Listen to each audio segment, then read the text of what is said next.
So it's been over 3 months since I've done an update video on the ugly EVO build, but things are about to start moving a lot faster.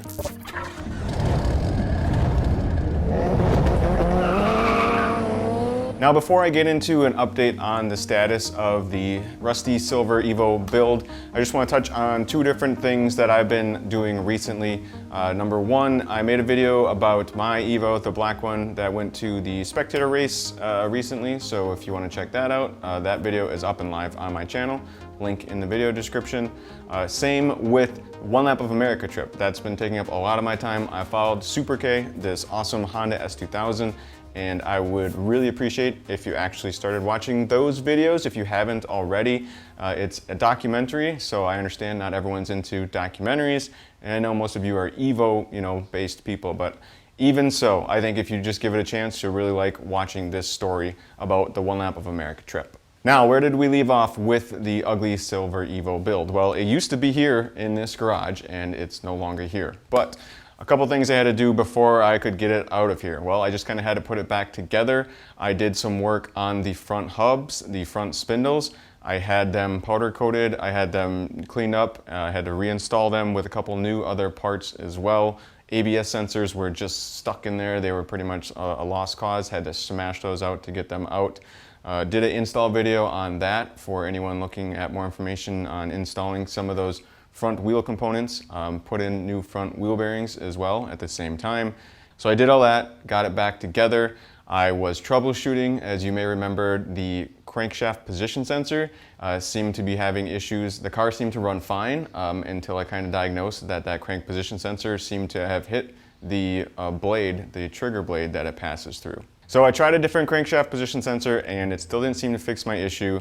And at this point I was just kind of getting frustrated with it. So I was talking with Andy at ASM and he just said I could bring it out to his shop. So I got the car back together, trailered it up again, and this time I trailered it over to Andy's shop so I could let him diagnose it a bit quicker than I would be able to find out whatever the heck was going on with this EVO. So one thing that Andy noticed right away is that he seemed like the clutch pedal had a very heavy feel, which I noticed too, but I didn't think a whole lot of it. And he's like, man, it feels like it's putting a lot of pressure. It's trying to kill the engine kind of when you're pushing in the clutch. And I'm like, it seemed like it was a stock clutch in there. I believe the previous owner told me it was. It seemed like the car, was not modified hardly at all when I got it. So I didn't think there would be a heavy clutch in there. So of course, that was one clue. Taking out that crankshaft position sensor is another clue to what you all probably already know by the thumbnail of this video. But what ended up happening is it turns out the engine with 210,000 miles has crankwalk. Now, crankwalk is a common issue. It's basically where the thrust bearings in the crank kind of allow it to move more than it should. And realistically, that's a very common issue with the 4G63s, but more so I've seen usually in the DSM world, the Eagle Talons, Plymouth Lasers, stuff like that. They're usually the ones that you see suffer that failure a bit more than the EVO 8 or 9s. However, Andy was able to diagnose this issue, so we knew that, hey, that's the problem. Basically, you need to get the engine rebuilt or find a new one. So once Andy had the engine out and pulled the cylinder head off, I was able to take a look at everything. And yeah, the actual engine itself looked pretty good with the head off. I was amazed, for an engine that has 210,000 miles, there's wasn't a lot of piston wear on the side skirts in the cylinder wall and stuff like that. The engine itself actually didn't really look that bad, of course, for having so many miles. But again, with the crankwalk, with the thrust bearings, being bad, it still needs to be replaced. And honestly, I had to sleep on it. This was a turning point for me when I found out, that it needed this much, basically, money that's going to be stuck into it. I can't say I was totally surprised, but at the same time, when it comes right down to it, when you're like, well, now I need to make a decision, put in a lot of money, or just part out this car. And I kind of thought well, parting it out, I could probably get my money back. I wouldn't be sticking more money into it. And somehow part of me is going, when you stick more money into it, at the end of the day, what do you end up with? You end up with just a rusty EVO still, and you have more money into it. And most people don't want to buy a rusty EVO. So on the financial side of it, I honestly thought about it. I was like, I might just give up on this thing, just part it out, cut my losses. Pretty sure I could get my money back. Trying to think of other creative things I could maybe do with the car. But then I just let go of my better judgment and ordered a brand new OEM short block.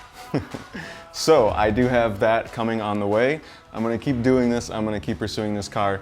I'm hoping, that this now, just putting in this new OEM short block, putting on the old head, getting the car then back together will actually get me a running and driving car, and then I can go from there and see what happens. At the end of the day, I am fine investing money in the drivetrain of an EVO, because I still feel like even though I have a rusty EVO at the end of the day, the drivetrain itself is still going to probably retain its value, if not increase in its value.